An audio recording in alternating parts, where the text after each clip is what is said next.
So welcome to our whole farm workshop. This workshop's all about on-farm solar as well as agrovoltaics, and excited to be welcoming people from 13 states. We're here in Southeast Ohio, but we're excited to have around 70 people tuning in tonight. So this is part of a workshop series that we're putting on here at Rural Action. We'll tell you a little bit about ourselves, and then we'll dive into a lot of topic areas. And then there will be time at the end for questions, maybe more long form questions. So feel free to use the chat in the meantime and put, quick chat questions as the presentation goes on. So we are Rural Action. We are a nonprofit community-based organization here in Southeast Ohio. We work in all the Appalachian counties of Ohio and some in West Virginia. And we've been doing this since 1991. Our mission is to build a more just economy by developing our region's assets. So thinking in environmental, social, and economically sustainable ways. So we work across a lot of program areas. This workshop comes to you from our Sustainable Agriculture program, as well as our Sustainable Energy program. And we're excited to have a lot of farmers on the call, a lot of energy folks on the call, a lot of expertise in the room. So as I mentioned, this is one workshop as part of a greater suite of workshops, if you will, called the Whole Farm Project. And this project supports beginning and established farmers across Appalachia. And it includes workshops like this, either virtually or on farms, as well as a more intensive planning and mentoring series for beginning farmers. Really excited to see like a handful of our beginning farmers who are part of that series also attending tonight, as well as some of those mentors. So thanks for being here twice this week. Part of our Whole Farm Project is to support beginning and established farmers in kind of a wraparound support. So providing not only educational workshops, but site visits, support in writing forest or whole farm management plans, access to professional services, and different kind of crowdsourcing and loan support. And we're also looking into supporting people with silvopasture, and now with this workshop tonight on farm solar and agrovoltaics.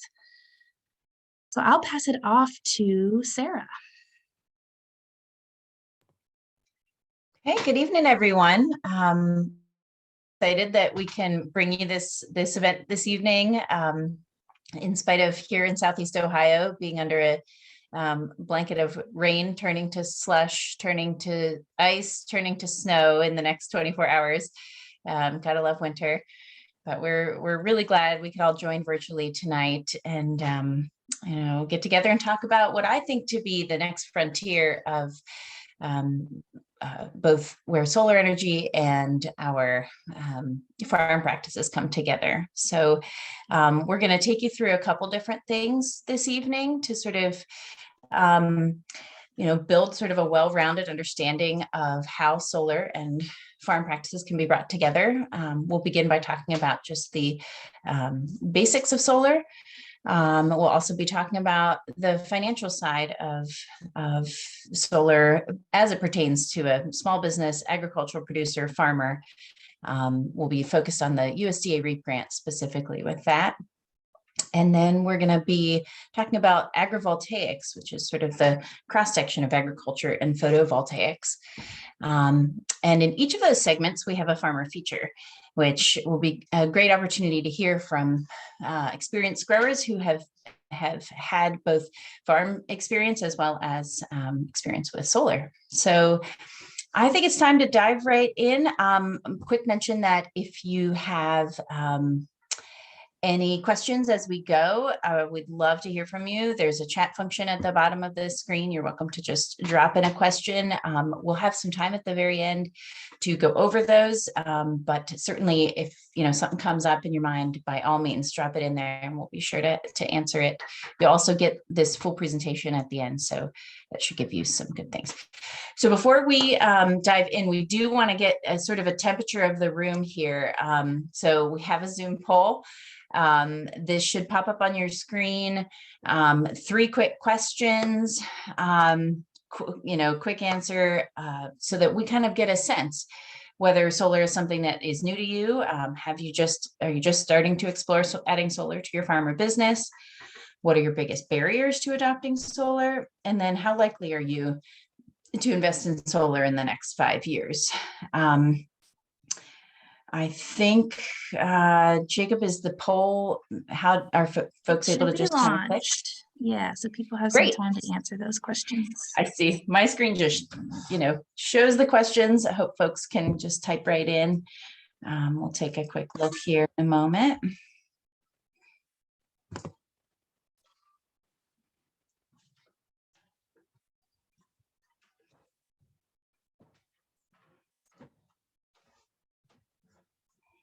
Like we're up to almost 50 folks in the room here. So welcome everyone just hopping on now. We're doing a quick Zoom poll just to get a sense of where folks are at.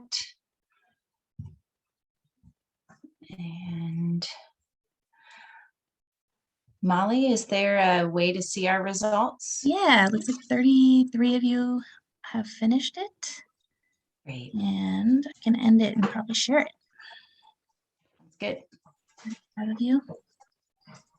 I'm having some difficulty submitting. It doesn't seem to want to submit the first two questions.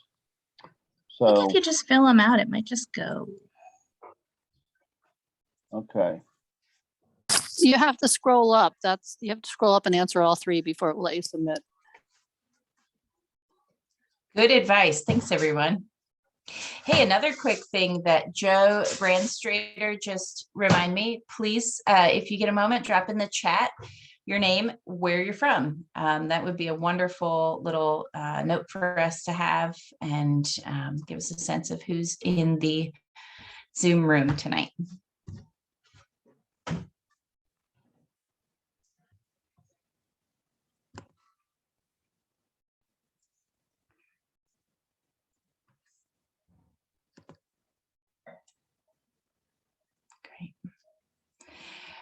Okay, Molly, let's see the answers here.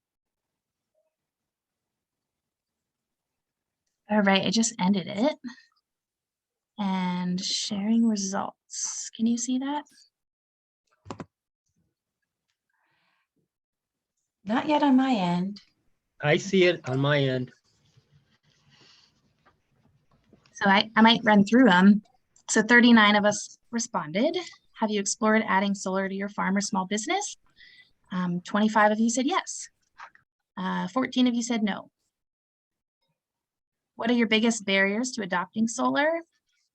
30 said upfront cost. That was the highest. The second highest was the need for grant writing support at 9. Oh, sorry. The second highest was unfamiliar with technology at 11 people.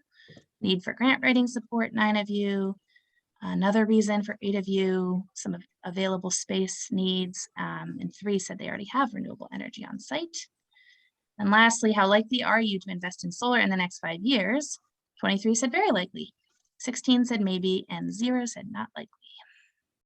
All right. I like that there's no one here who's saying nope, not interested. That's great to hear. Well, thanks, Molly. So we're going to dive into what we need to know about solar. Clearly, everyone in the room, has questions, everything from the technology to the cost, everything in between. Let's start with just the basics. So quick plug for solarunitedneighbors.org. They're a fantastic organization, and these stats come from them. They're a great resource as you're trying to think through every question from how solar works to costs and structures. So what we're talking about here basically is a solar photovoltaic cell, which is made of silicon. Structure is basically that when the sun hits those rays, that cell converts sunlight into electricity. Those panels are wired together.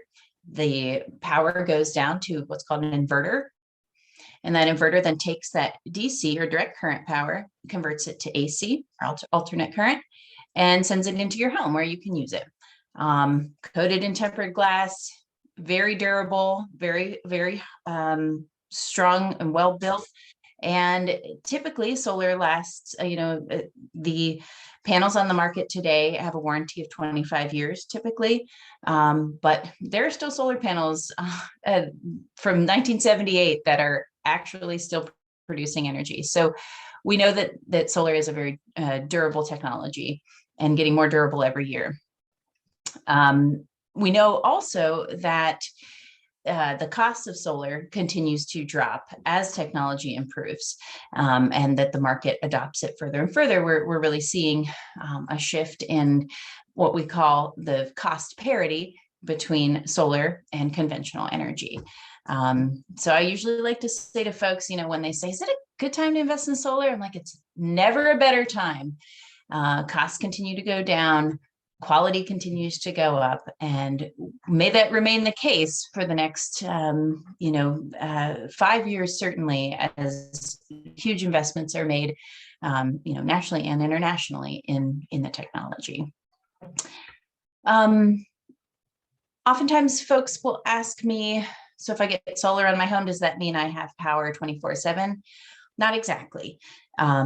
Most solar arrays are what we call grid tied, meaning that they're connected from, they're on typically the roof of your home, or they're mounted next to your home on a ground mount array, ground mount system. But that connection actually is also connected to your utility grid. The reason for that is because the sun is not always shining. So we do want to make sure that you have reliable power 24/7. So when the sun's not shining, when there's snow on your panels, you are then able to pull power from the local grid. Alternatively, folks will install a battery backup system, which can allow you to collect and store energy for those times when the grid goes down or when the sun's not shining. So it's certainly an option. At the moment, the cost for a battery storage system can be a little bit onerous for the average homeowner who might be interested in purchasing solar. The cost for batteries continues to go down year on year, so keep an eye out for that as prices go down. But all in all, the cost for solar plus battery is is changing as we speak. And the other question that often comes up is, how much would I pay for solar? So the typical homeowner these days, and certainly with agricultural producers, this more or less applies, that you may need a larger array than the typical home, comes to about $3 per installed watt. So if you might be thinking about a medium-sized residential system of 5 kilowatts or kW, that would look like around $15,000. My home has a 7 kW system. To put that in perspective, I have a family of 5. Our average monthly bill is around without solar would be around $130. With solar, it's around $30. So it offsets about $100 a month on a home and a family of about 5. So it can be hard to answer the question, how much solar do I need, or how much does it cost, unless you really do look at that utility bill. Every month you use X dollars worth of energy, X kilowatts per month, and that's really how we size your solar array. We look at that total, and we say, okay, how much energy do we need to replace with solar? Stop taking it from the grid, and instead generate that on the roof or ground mount system next to your building. So there's a lot of factors that go into sizing your solar array. Certainly cost, size, the equipment that you would like to purchase. There's definitely reason to think about where that panel comes from. Domestically produced panels are certainly something that people prefer, but cost is always a factor. So certainly you can get more into that down the road. When you think about your on-farm solar array, I want you to think about why this matters. I think first and foremost, your monthly electricity bill going down will make a difference. You're also less grid dependent. And those of us who, may be mindful of paying a utility company every month for your power, would say, I don't really want that kind of grid dependence. Certainly people are motivated by, reducing emissions and promoting clean air. Gosh, wouldn't we all love that? We also want to support a regional solar economy, and these good local jobs are growing like crazy. So you would be supporting, your local solar installer. It also is a great way to diversify your revenue streams. Get more into that later. Next slide, please. So there's a lot of ways to finance solar. We're going to focus on just several. It is an upfront investment, no matter how you slice it. But the option of paying for it yourself with cash on hand or financing from your institution is, in the long run, the most economically beneficial strategy. This is, because we are, looking at a payback horizon, typically of around 8 to 10 years, where you're going to see month by month that utility bill either, lessened or even at zero if your solar is offsetting 100% of your energy use. That's certainly one strategy. There are a couple of incentives depending on what state you're in, and I highly recommend you're looking into if your state has any incentives for solar.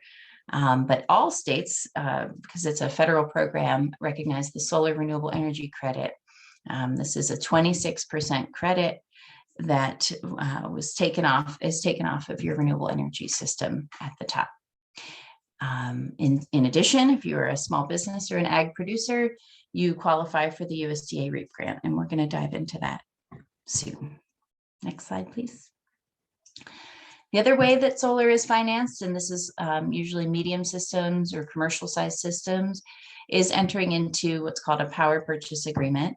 Most states have this option, though some do not. If you're in West Virginia, you're still not able to do a PPA, nor Kentucky, I do believe. But essentially in this model, a third-party developer will own solar array. You as the host site, the customer property, agrees that they can put the solar on your roof or on your field, and the electricity that's produced by that array over time will pay back the owner who purchased it up front. So there's a good amount of benefits from that. It's zero upfront cost for you as the landowner. You do see your electricity bill go down, and you will not have that utility rate increase. It will stabilize your monthly budget. I think on the other side of it, you have to have a project that a developer is interested in investing in. Next slide, please. So for those of you here in Southeast Ohio, I want to make sure to mention that the Sustainable Ohio Public Energy Council, or SOPEC, is offering free solar assessments funded through the USDA's Rural Energy Development Assistance Program. And SOPEC is offering a 30-minute on-site solar assessment. This is just to give you the baseline information about what a solar array would look like for you, what federal grants or tax incentives you might be eligible for, and then some follow-up support as you think about what the next steps are for you once you've looked at what your solar array looks like. It's definitely no obligation. It's a government-funded program, and I highly recommend it. There's some excellent experts coming who can come out and help you with that. Next slide, please. Great. So I hope that gives everyone just sort of a primer in solar. It's a lot more to know, but appreciate, just kind of starting there. I would love to welcome Paul on the screen here to join me. Paul Harper is one of my favorite farmers in our region. Paul and I have known each other a long time. And what Paul has done with his farm is nothing short of amazing.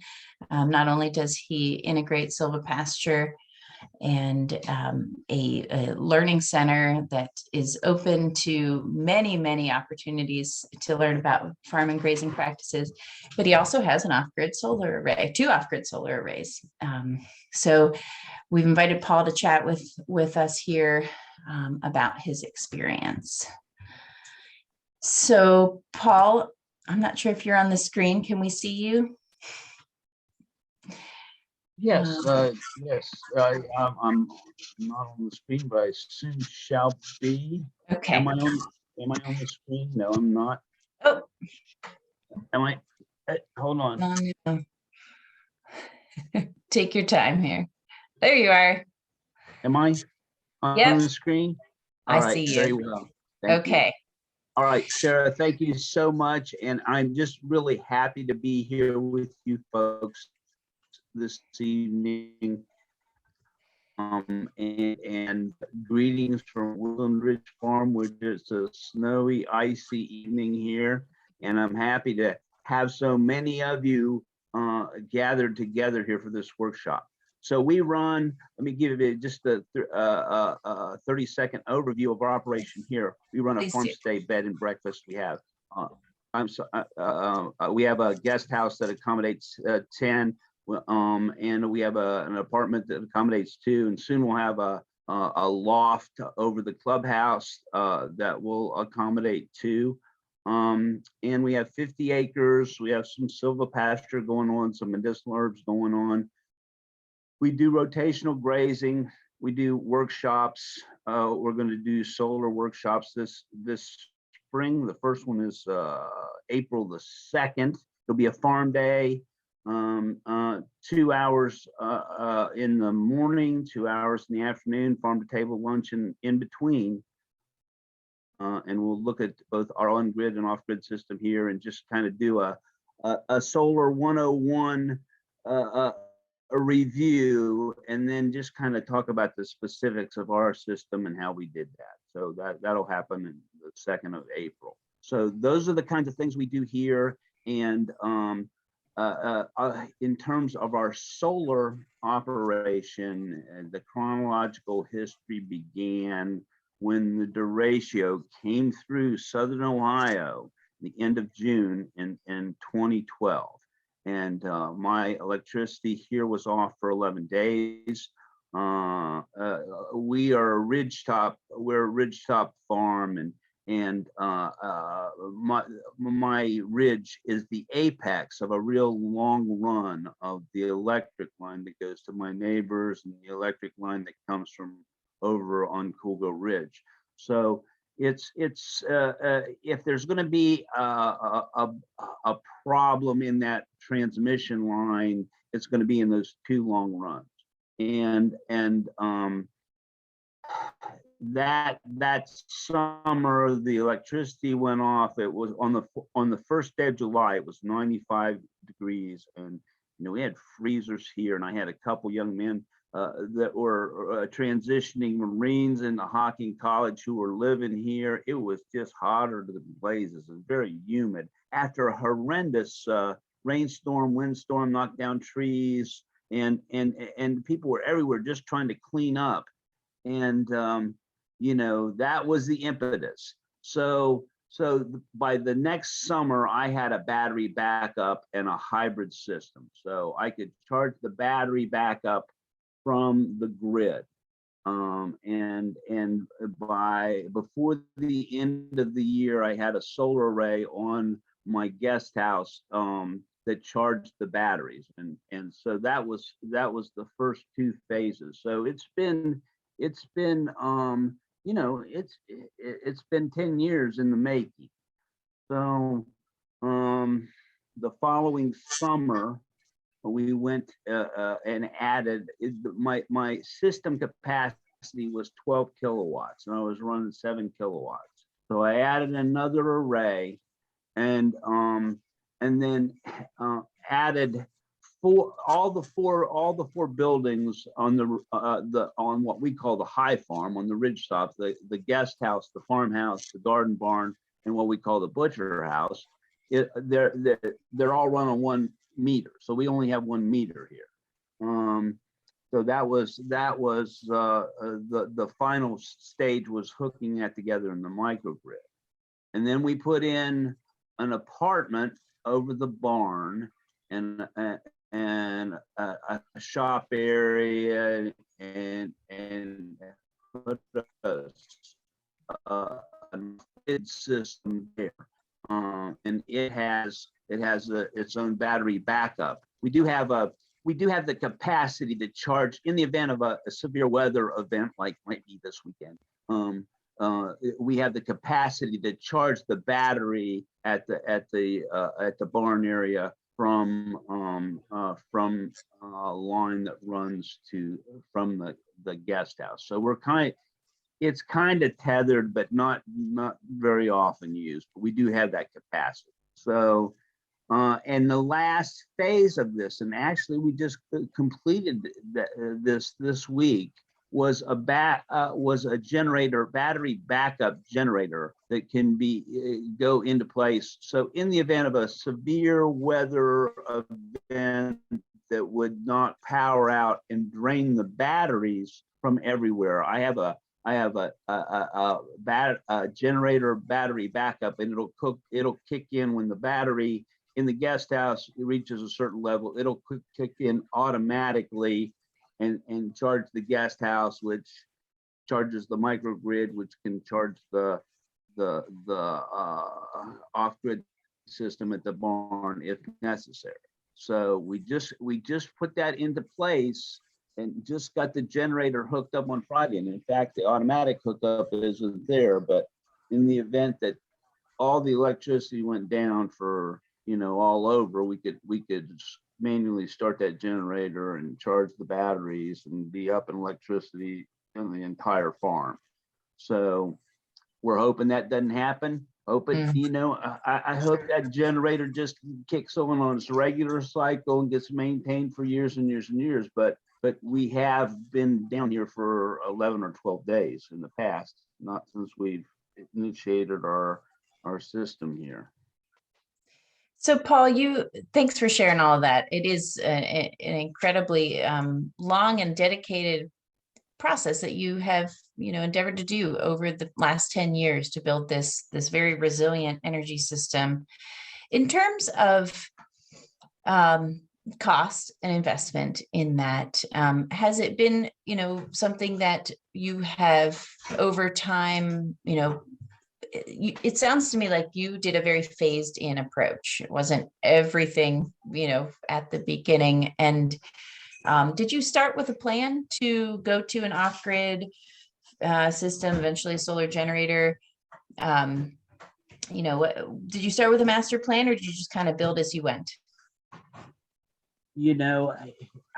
I have had a master plan of kind of creating a small farm destination location, and we've certainly been in the farm stay bed and breakfast business for let's see, we're in our 8th year now, and solar, the need for alternative energy became blatantly apparent during the derecho situation. I mean, it was, this was like 95 degrees, and with the stuff that was in your freezer like 4, 5, 6 days, it was pretty bad, and so there was so it knocked everything out, and they were clearing up roads for a couple days, several days. So that was the impetus to think about, since very early on, I've talked to visitors here and said, what we try to do here every day is move a step closer to having sovereign food and sovereign energy. So if, everything blows up, we still have food and energy. And if everything doesn't blow up, we still have food and energy. And we kind of develop those skills and that knowledge base about focusing in like homesteading and restorative agriculture kinds of areas. And we just develop our practice expertise by just practicing more, and we have friends that are doing different parts of, restorative agriculture kinds of things and homesteading kinds of things. And people are very interested in those kinds of things. And we just kind of work together, and it's kind of building some momentum, and it's a fun kind of way to be, I think. I think it is. Your model, Paul, is very good to bring in others who, really carry the expertise and can help you think through these plans and make your dreams a reality. You've done that very well. We're really looking forward to the springtime and some collaborative kinds of, little small enterprises are growing up around the learning center, and it's just an exciting time around here. We invite folks to come and visit. Just call, make sure somebody's out here can show you around a little bit.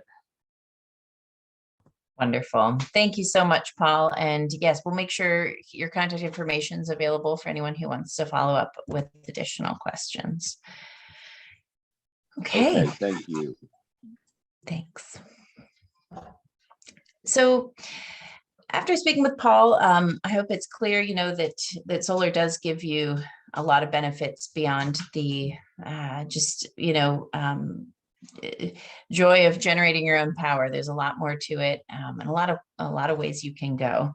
So we're going to focus now on an opportunity that is specific to the small businesses and agricultural producers of the rural places that many of you represent. So the USDA REAP grant, which stands for Rural Energy for America program, is a 25% grant award that is competitive. It's a grant award that you need to apply for in order to receive this funding. So up to 25% of your total project cost is eligible for a REAP grant.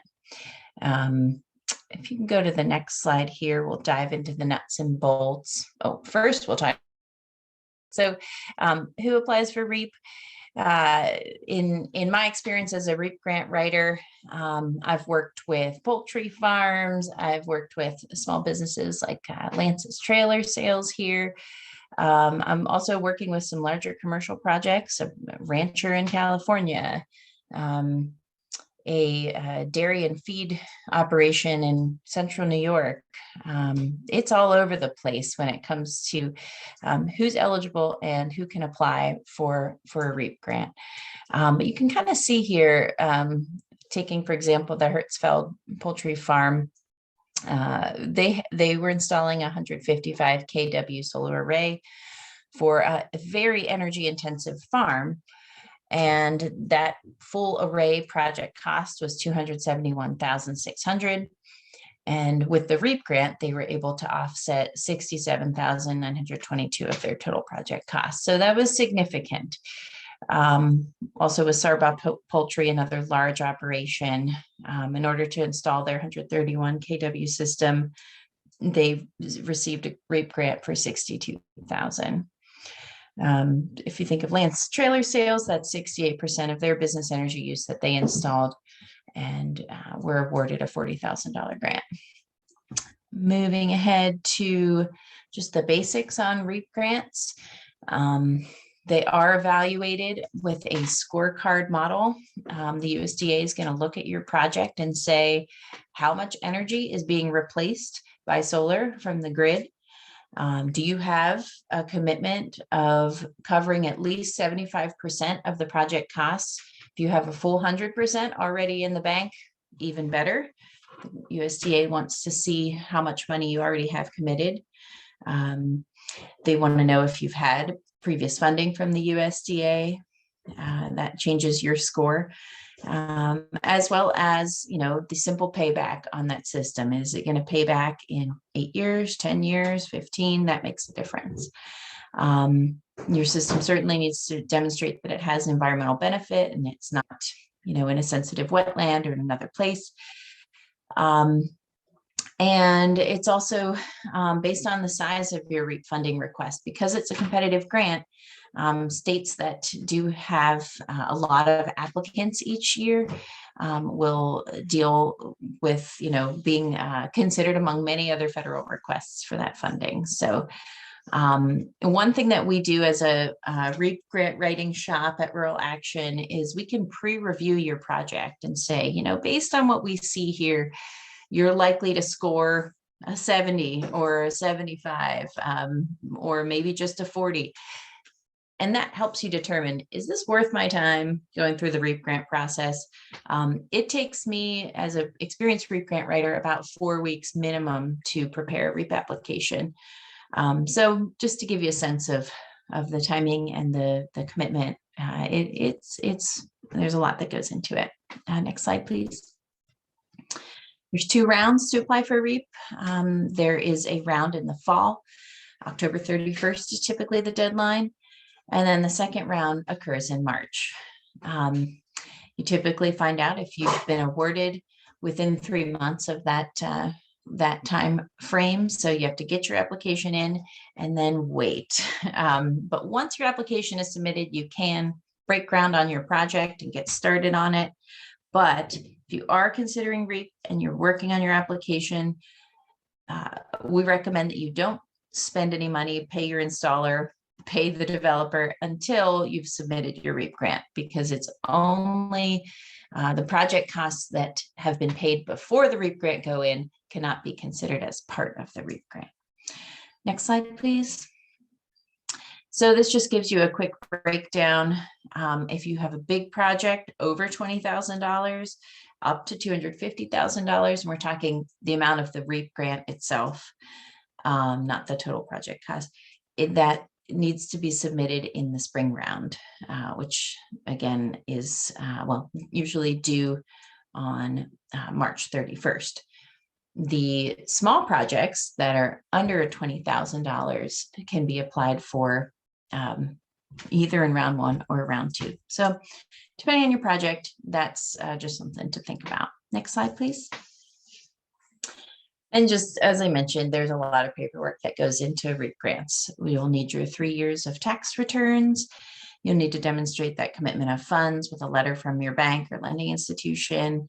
You need to have a deed or lease agreement if you are leasing your land, something that says the property owner is willing to, allow for a 25-year commitment for a solar array is important. You need the solar proposal from an installer. So, if you're really thinking REAP will fit in your overall financial plan, you want to start by talking to an installer and getting an estimate and a proposal, and then following up from there. And then there's just a whole slew of forms that the USDA requires you to fill out. So next slide, please. That's where I come in. So if you do need help with writing your REAP grant, if you want to be, to consider your options, you need application support, let me know. There's some contact info there. I also have a little kind of survey online if you want to fill that out and just, give me some more information about your project. I can follow up and, give you some input on whether REAP is right for you. All right, so back to the fun stuff. I would like to introduce Chris Schmiel, a good friend and one of Athens County's most innovative and impressive farmers. Chris is a co-owner of Integration Acres, and he and his wife, Michelle, produce on-farm products, everything from pawpaw products to goat cheese, spiced bush berries, black walnuts, you name it. And I think it was, so 2015, Chris and Michelle invested in solar And their REAP grant process was, I think, pretty smooth, and they were able to take advantage of the federal tax credit. At the time then, it was a 30% return, or 30% tax credit. So that, coupled with a 25% REAP grant, they got 55% of their solar paid for through that. So Chris, are you on the screen here? Yeah, can you hear me? I sure can. Yes. So thanks for joining us. Do you want to say a little bit more both about your farm and then dive into your experience with REAP and solar? Yeah, so you can see in the picture here on the slide, we were in the process of expanding our facilities, and we built a new kitchen where we process stuff. And I wanted to mention how important energy efficiency is when you're building new things, because the less efficient your buildings are, the more solar you're gonna have to get, and that's expensive. So insulation is really cheap, and so we built this expansion to our kitchen, which included a walk-in cooler and a walk-in freezer, and we used insulated concrete forms, which is like styrofoam with concrete poured in the middle. And so it's a really airtight building with lots of cellulose insulation in the roof. And then we designed the roof line to be south facing and kind of angled for solar development. It was about a $21,000 project, and it was a really good deal because 55% of it got paid for. So about $13,000 in change got paid for, and out of pocket was around $7,000. And our payoff was in about 6 years or so. And we went from we have also another cooler and milking equipment, and we run a house and all our barns on 1 meter. And our bills went, the highest that I'd seen them was like $700, and they went down to around $250. And so there was an immediate return on our investment right away. Luckily, our bank, when we were doing this project, we included this solar project into our financing, and we worked with a local bank called Hocking Valley Bank here in Athens, and they really didn't. They were excited about this project and helped us with all the paperwork and stuff. We used Third Sun Solar. They're a local solar installation company here in Athens, Ohio, and Ohio's largest solar installer. And I actually used to work for Third Sun, so I was excited about bringing solar out to the country where I live. And when we have visitors out at the farm, I oftentimes point out the fact that we have solar, and I tell them about the great deal that we were able to work with here with the REAP grant and the tax credit, and it's a good conversation starter. Also in our system, we have 2 inverters, and where our inverters are, we also have some extra outlets that if our power were to go down, we could run off of those outlets. Now, we don't have the battery backup. We don't have all the stuff that Paul had talked about. I'd like to get to that point. But during the derecho, we lost power for 4 days. And because our freezers and our coolers were so super insulated and airtight, we just kept the doors closed, and they actually maintained temperature for 4 days. So I think your design of your facilities is just as important as all your energy stuff.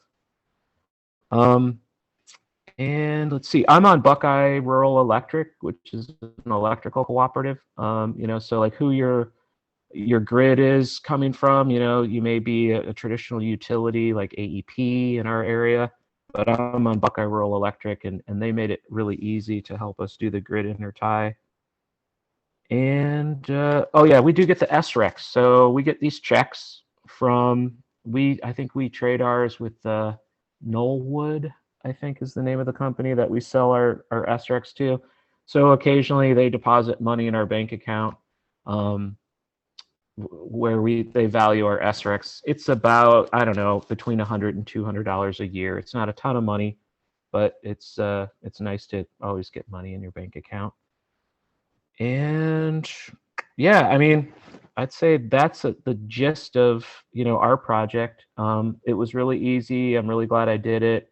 I try to, tell other small business owners and farmers about not only the RETA, which is a good step. I didn't get to have the opportunity to do a RETA. I didn't think they had those previously. And then the REAP, and it matches our values on our farm, and we're really glad that we put solar on. Thanks, Chris. That was a great overview, and I am glad that you mentioned both the energy efficiency aspect. When you are building a new facility, absolutely start there. The best way to save energy is to not use energy. So an efficient building is critical. Yeah, and the renewable energy credits, some states are really, it's definitely worthwhile penciling in the cost of renewable energy credits. Those coming back to you can really make your project even more, make your return shorter, make your project more, budget friendly. So definitely look into renewable energy credits as you're sizing out your system and thinking about it. I appreciate your time, Chris. And if anyone has questions, throw them in the chat. And can I say one more thing real quick? Please. Like you're gonna pay your electric bill, and while you're paying your electric bill, why don't you just build your assets? Because those solar panels on our kitchen are actually the assets for our business. So you get the immediate return of lower electric bills, and then the long term you're building the assets of your farm. So just wanted to get that in there too. That's a great point. Yes, indeed. All right. Thank you so much. And I'm going to pass the baton now over to Jacob Richard. By way of introduction, Jacob is an AmeriCorps Vista at-Rural Action serving in our Sustainable Energy Solutions program. And he's been with us only 3 months, but he's learned quite a lot about agrovoltaics specifically. And I'm looking forward to hearing him lead you through this. So take it away, Jacob. Yeah, thanks for the introduction, Sarah. So we're going to finish up this presentation here with just kind of a brief overview of agrovoltaics, what they are, and how you can implement them in your farm. So we're just going to start with what is agrovoltaics. It is the simultaneous use of land for both solar and agriculture. It gets its name from the first part of the word agriculture and the last part of the word photovoltaics. And we will be looking into 3 different types of ways you can use agrovoltaics in this presentation. We'll get to that a little bit later. As first, we're going to talk about the benefits of agrovoltaics. Some of the things that come with it are obviously the reduced electricity costs, a marketing opportunity for a sustainable-minded audience, and one thing that I was actually really surprised in researching is it allows for the nutrient and land recharge of degraded lands as you're putting some sort of agriculture practice below these solar panels instead of a normal practice of tearing up that surface and putting like gravel in, which is what has usually been done. And we'll get into these latter 2 here, potential for water reduction and water use reduction and potential to extend the growing seasons, as those are a little bit more in tune with one type of it. Before that, we get to the 3. I think a lot of people, when they're first introduced to agrovoltaics, they don't realize that it's actually probably benefiting the solar panels way more than you think. So the practice of agrovoltaics is you're lifting the solar panels off the ground, usually about 10 feet or so you can have your whatever you want to do underneath. And by doing that, it will actually cool them off, which then reduces the electrical losses and boosts the efficiency. And going off of that, you can combine that with plants or crops below them, which helps cool the panels even more. And some studies have even shown that the solar panels will produce up to 10% more electricity when they have plants or crops underneath of them. And since they are more efficient, your long-term maintenance costs will also be reduced significantly by just maintaining that area underneath of them. So there's 3 different types of way that we're gonna look into today. You can put a pollinator habitat below and around your solar system. You can look to do crop growing below your solar panels, and also we'll touch on animal grazing as well. But first, we'll get to solar with the pollinator habitat. And I really think this is a really great idea, looking at that. You know, pollinator habitats are very crucial to our ecosystem, and they are in decline. So by doing this, you are conserving pollinators and you're restoring the ecosystem. It also allows you to retain the topsoil of a pollinator friendly solar site. As I was mentioning earlier, it's less maintenance intensive as some alternatives such as turf grass or gravel.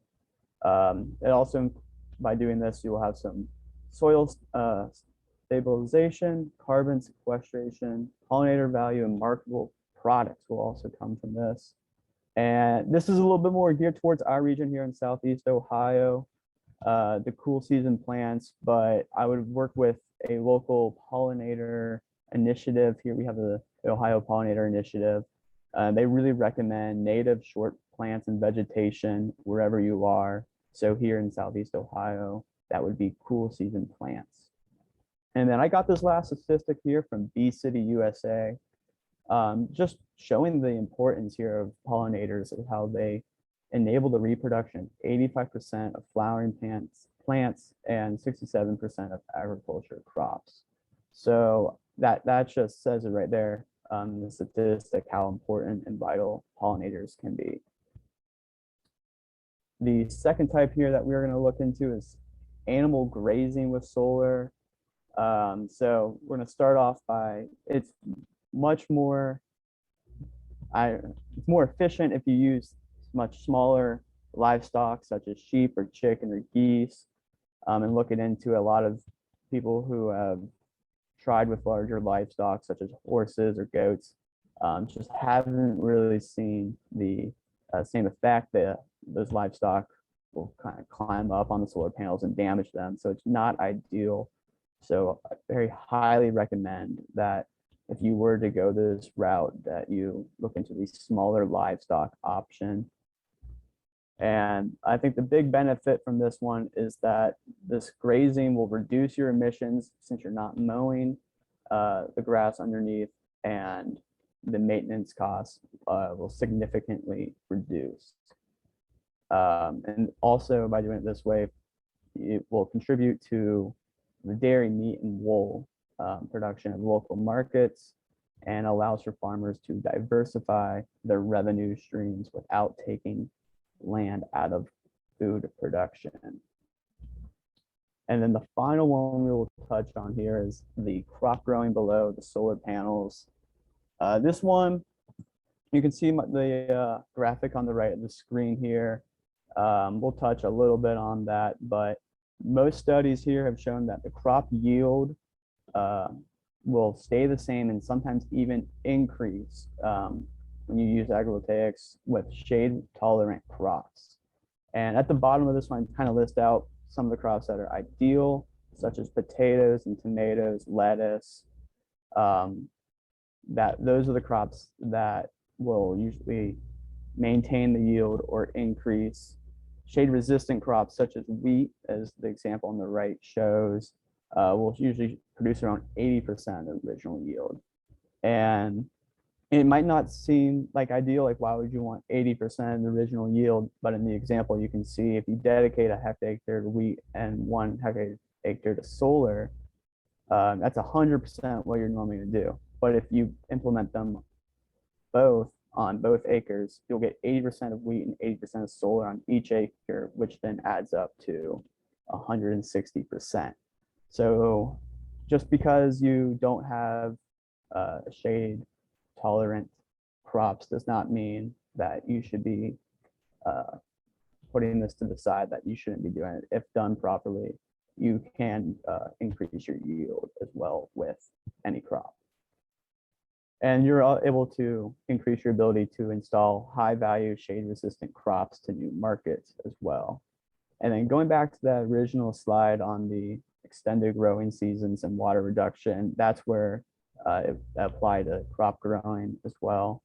As the solar panels, since they are shading the crops, you're getting the water from the crops is evaporating significantly less, which then reduces your water use on the farm. And they almost serve as like a weather protection to all the crops, which then can extend the growing seasons. And so that is the three main types of agrivoltaics. But we are actually pleased to have Brady and Amanda join us. Brady and Amanda, they are full-time farmers outside of Cincinnati in Hillsboro, Ohio. They started growing hops and they've kind of moved into grazing animals. And as you can see in the bottom paragraph, we are very happy to hear that they have a 9 kilowatt grid tied system and that they are very happy with their investment. But we've brought them here today to talk about solar grazing. So Amanda and Brady, if you just would like to kind of talk about, I do know that you guys have a solar proposal to a few proposed solar sites in the Cincinnati area. If you would like to just kind of touch on your proposal, kind of a little background on it and some of the benefits that have come from it. Hi, hopefully y'all can hear us well. We're on a cell phone here. It's kind of out in the woods, but yeah, so we direct sell meat products in the city of Cincinnati that we all raise based in pasture. Part of that is sheep. So we raise a few Katahdin lambs every year. And right in our area, there's about, I believe it's up to about 4,000 acres of industrial solar panels going in within about 30 minutes of our house. All of this is going in on pretty degraded farmland, stuff that's been abused for a long time. And, you know, we talk about this regenerative agriculture stuff a lot, but I really think grazing animals for 30 years under solar panels is about the best chance we have of turning this farmland around and really having something neat at the end of a 20-year industrial solar farm cycle. We have a couple of proposals we've given out. We've got a little bit of a bite now. We're not there yet, but we're getting closer every year to getting onto one of these sites. And we're going to keep pushing and trying to get a bunch of sheep out under some solar panels here in Ohio. A lot of help from the American Solar Grazing Association have really put us in I think a good position to kind of have an idea of what it's going to look like when we start doing this. So it's very exciting, a little scary, but we're pretty pumped about it.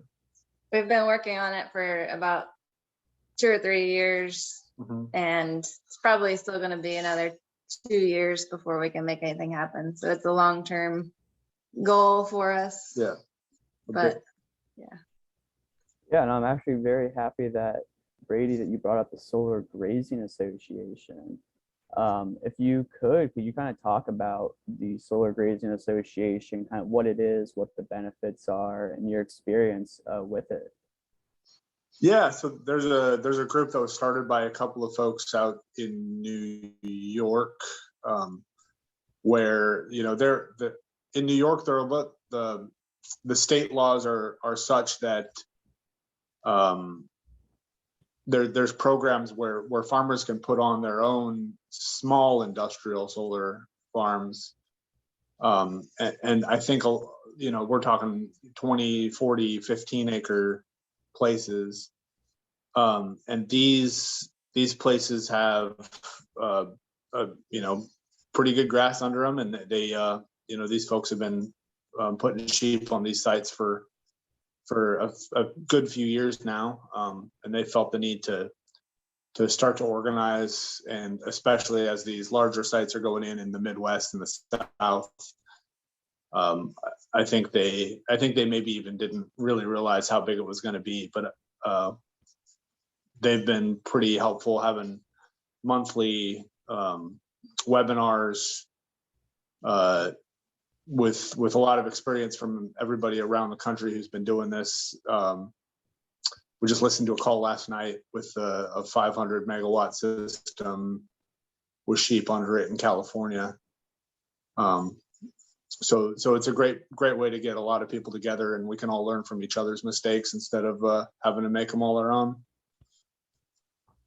One thing we want to make sure to bring up is that even though it sounds like a great deal to have land for free to put animals on, like, no one should be doing this for free. It's a lot of liability and responsibility. You have to fully maintain the vegetation, so you have to be prepared to mow the whole thing. If you can't keep up with the growth, you have to be prepared to weed eat around every single panel if you have to.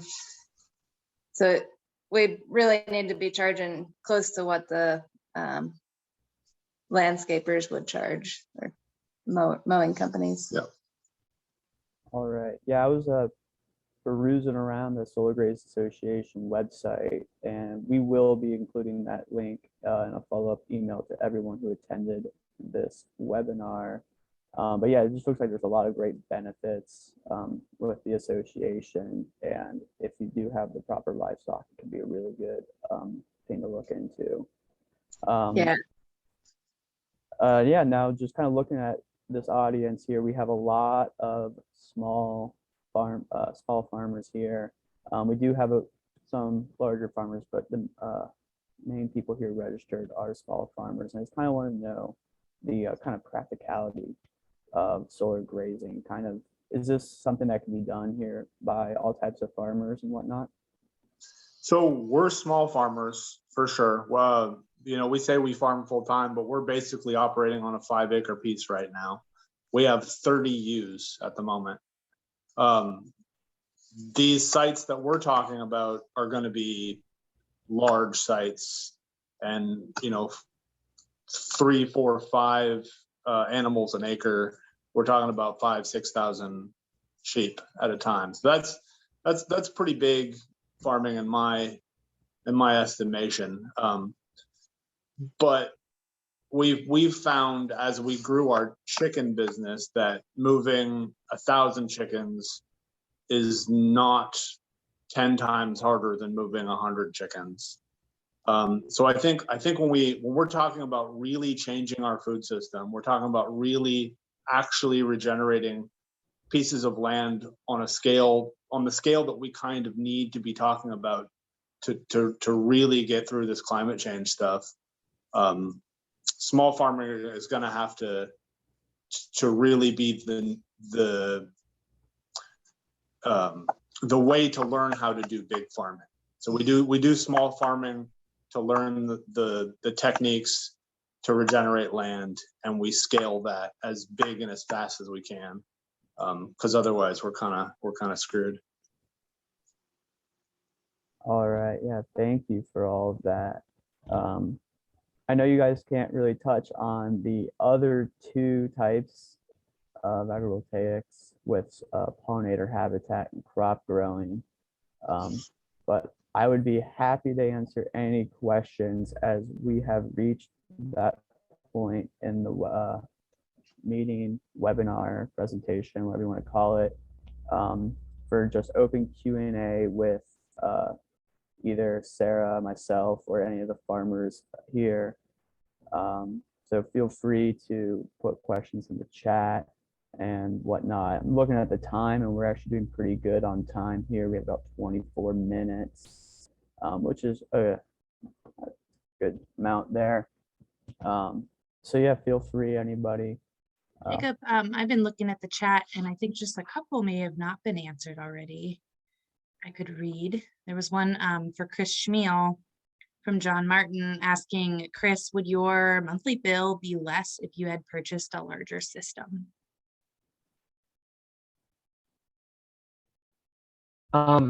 Yeah, certainly in our situation, we sort of maxed out our roof because we had a roof mounted system. In general, the utility companies don't like, and I don't know, maybe Sarah can speak to this, but like there's certain rules, like they don't like when you're like overproducing necessarily. There's some economic reasons why you may not want to go to your 100%, of your load. I don't know, Sarah, did you want to? I'm on Buckeye Rural Electric. And Buckeye did not let you, they would have not let you size your system over 100% of your energy replacement. They have pretty strict rules around that, and states make those rules. And then the utilities have to follow them, and the utilities make their own special rules specific to it. But you have to check your state guidelines with sizing your system. If you install, say you have 10-acre field and you're like, I'm just going to fill it with solar, you're basically becoming your own mini power plant, and the utility doesn't love that. So the way that we tend to encourage people, is to use, build a system that either replaces 100% of your energy use, or maybe just 80% if that's more affordable, or even 50%. It's better than nothing. But yeah, it's probably not the best idea unless you want to become your own power plant. And you can, and that might be worth your while and economically beneficial. Everybody's different, but largely you stick with the size of a system that you need.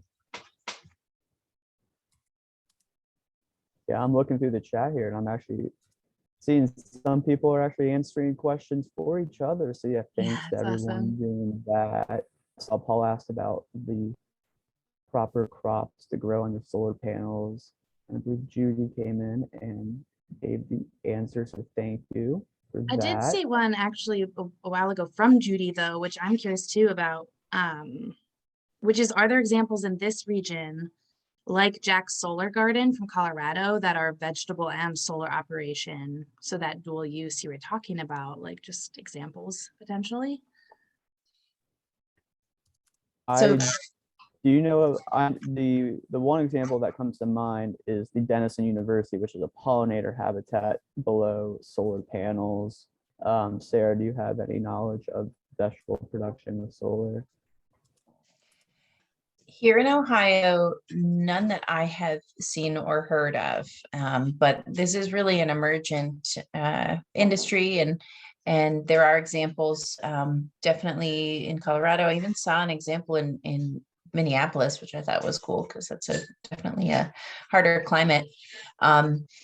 But yes, springing up all over the country, and I think more so every day.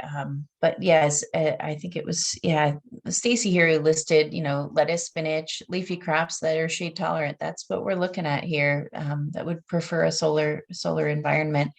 Vining plants, sweet potatoes, maybe, if you can get a variety that doesn't have too much climbing capacity, that might be a smart choice there, but they also are very shade tolerant, hardy, and though you'd have to do some soil disturbance to dig them up. So this is not necessarily my area of expertise, but I think it is definitely, there's a lot of room for exploration there.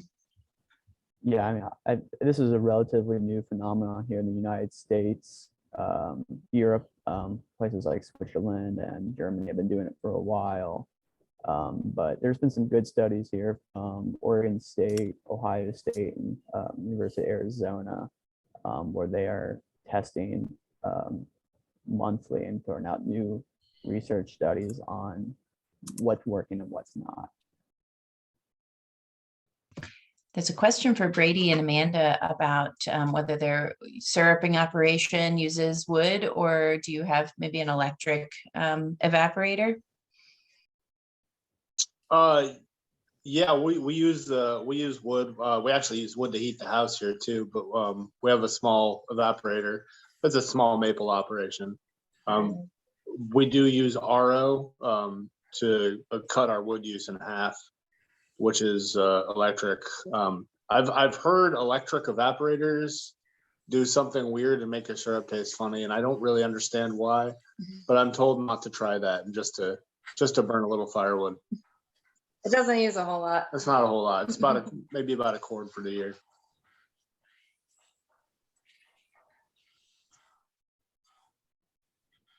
There's a good question, and people are starting to answer it, just about like resources. Any learning resource recommendations discussing solar?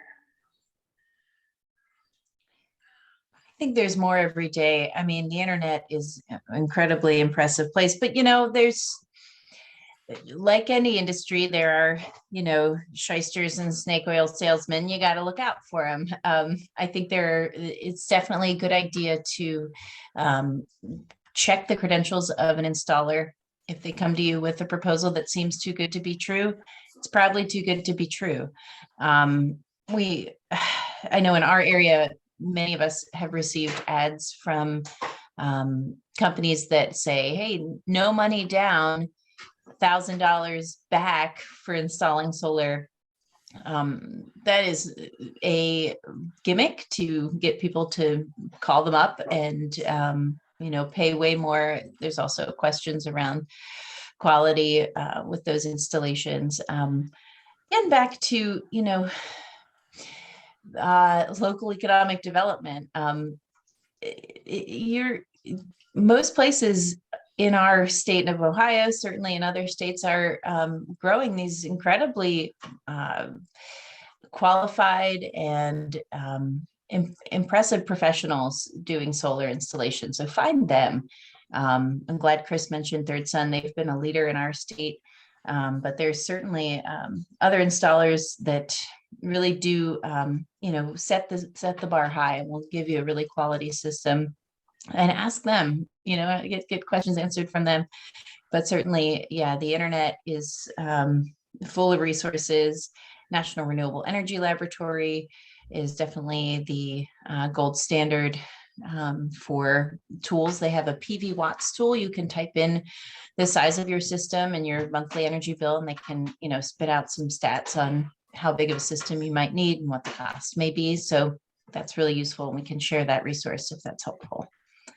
Yeah, we are going to be following up with an email tomorrow morning to everybody who registered with links to all sorts of resources for more information, for just a lot of frequently asked questions. So stay tuned for that tomorrow morning. I'll just add. Yeah, go for it. I'd just add about the solar grazing. I mean, if you're going to have panels on just a hobby farm or your backyard, I would definitely recommend having sheep to maintain them. The more sheep you have, the less mowing you have to do. So it doesn't have to be a mega size project. I think sheep and solar are a magical combination. That's all.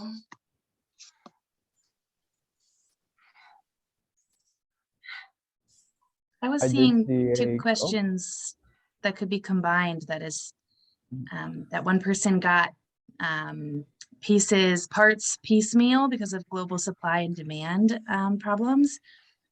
And then trying to find an installer, they're hesitant to pull the system together. And then someone else who had a system already put together in a small urban farm in Columbus and wondering, are there people who could come out to confirm that it is set up correctly?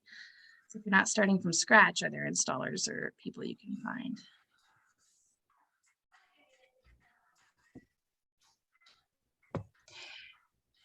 Yeah, I mean, I think in this day and age, most installers are looking to give you a turnkey system, starting from scratch and, doing everything in between. But, Paul, I think might be a good resource to speak to, having, sort of independent installers working with him to custom build a system, part by part. I don't know if Paul, you'd be willing to speak to that experience of bringing, doing this in a phased-in approach with someone who helps you through it. Yeah, I certainly would.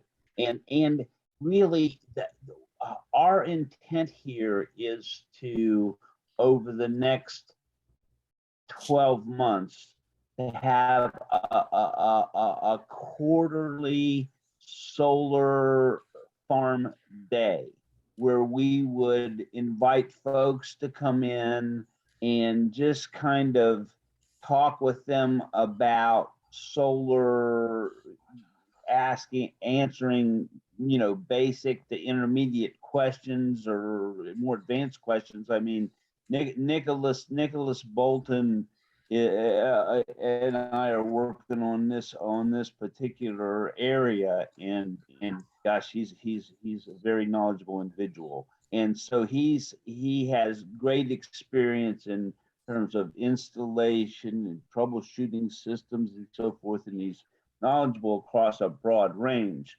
So our plan is to have a day of training and to kind of sense the needs of the group and talk about Solar 101 relative to the group that we have, and then talk specifically about application on our farm. And I have a hybrid system connected to the guest house, and I have a off-grid system at the barn, so we can kind of look at both of those systems applied.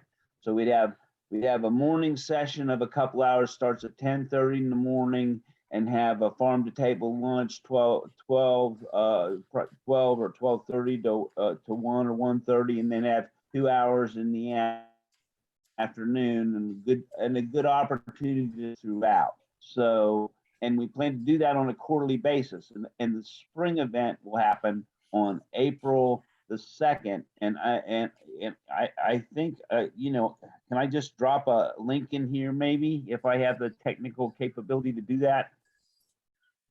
Question mark? Of course, Paul, that's a great idea. Okay, I'll see if I can do that. I think, yeah, for those who want to sort of learn hands-on, install your own solar approach, Paul's opportunity would, there's classes also offered at Blue Rock Station here in Ohio. Jay Warmke teaches a 5-day solar PV course.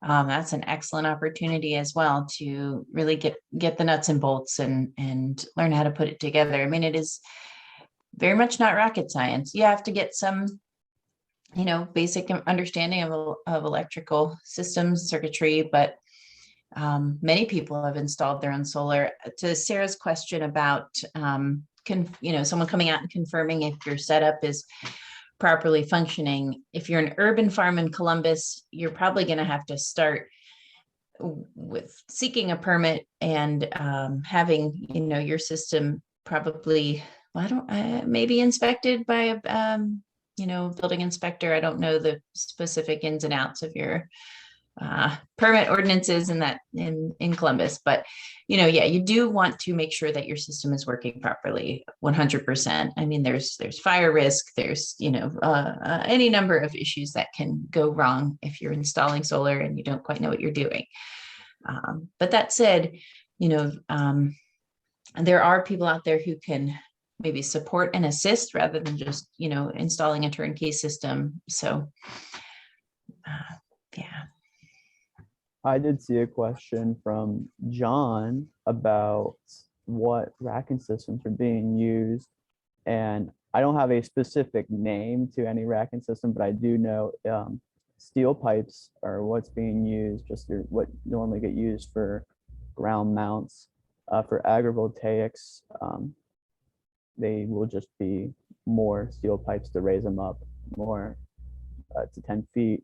I do know, I did see that you say that it's somewhat expensive. That is an unfortunate thing, that ground mounts are expensive, and the higher you put them, the more expensive you get. I wish I could lower the price, but I'll echo kind of Chris Schmiel that it becomes an asset, it's an investment. You know, over time that will get paid off. So I would hope that as more solar installers, the more competition there is, the lowering of prices would happen as this becomes more popular.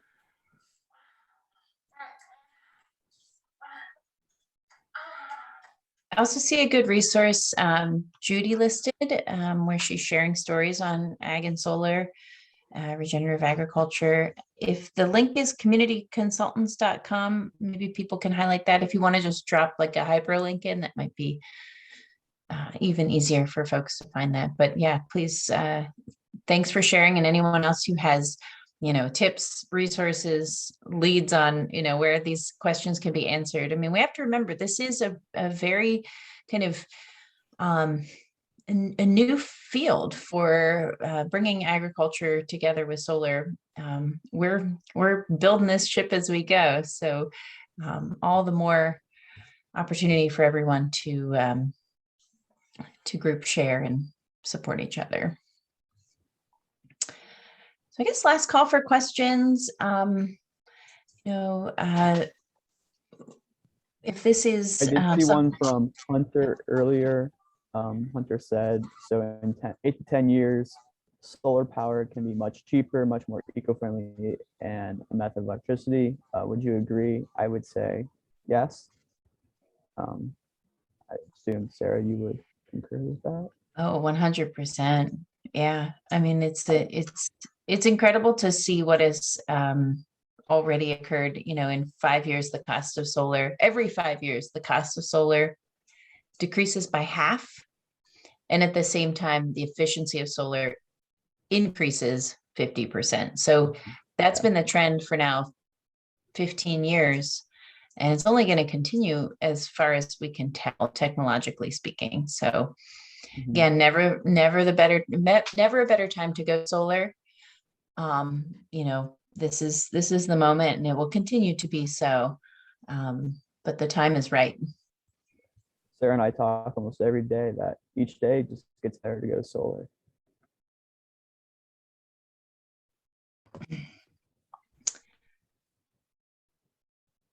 Well, it looks like Paul, we will make sure. Yes, I'll go ahead and find Paul's link. Molly, do you want to take us out here? Well, actually, we do have one more final slide. Oh, that's right. That's right. Yeah, for the 41 participants that are still remaining. We'd just like everyone to kind of put in the chat, like what sparked for you during this workshop. What's maybe something that you learned, what's something you're happy to take away. We just love to see what everyone is thinking after this workshop. If you could put your answers in the chat, we really appreciate that. And while you all do that, I will throw up the next slide, which will be a link to resources that we have found very helpful.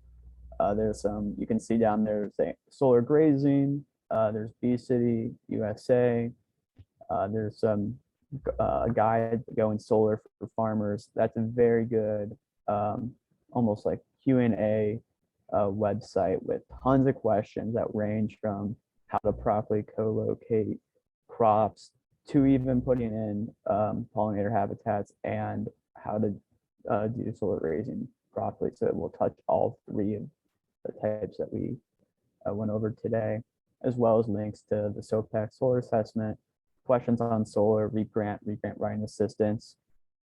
Don't feel stressed to write these down so quickly. Like I said, we will follow up tomorrow morning with an email with links to all of these resources.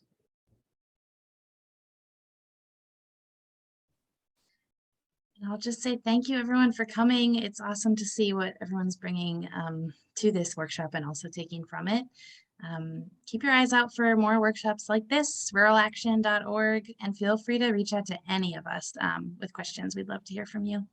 Big props to Sarah and Jacob and our 3 farms for putting this on. Thanks, y'all. Thanks, everyone. It was wonderful. Have a great evening.